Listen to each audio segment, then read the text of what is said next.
फैसल वाडा साहब नदीम मलिक साहब के शो में तशरीफ लाए हुए थे। उन्होंने कहा जी इमरान खान का डी चौक का धरना 2 जजों ने रिवर्स करवाया। उन 2 जजों ने इमरान खान से राब्ता किया और गारंटी दी थी कि धरना रिवर्स कर लें, आपकी बातें मान ली जाएंगी। इमरान खान ने 4 लोगों को यह बात बताई थी, अगर अदालत ने उन्हें बुलाया तो वो मजीद तफसील बताने के लिए तैयार हैं। वैसे मैंने वाडा साहब का ना एक कमाल देखा है कि वाडा साहब ना हर महीने 1.5 महीने के बाद ना एक आधी शुरली छोड़ते हैं और एकदम जो है वो खबरों की जीनत बन जाते हैं। इन्फॉर्मेशन तो वाकई उनके पास बहुत होगी, ये no question about that, because जाहिर बात है इमरान खान साहब के क्लोज सर्कल्स के अंदर वो रहे हैं, तो इन्फॉर्मेशन तो उनके पास वाकई बहुत ज़्यादा होगी।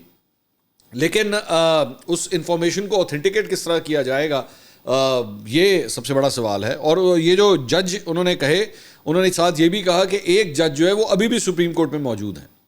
उन्होंने साथ ये बात भी कही है कि एक जज सुप्रीम कोर्ट में अभी भी मौजूद हैं। तो अब ये कौन से सिटिंग जज हैं जिनके बारे में फैसल वाडा साहब ये बात कर रहे हैं, ये देखने वाली बात है।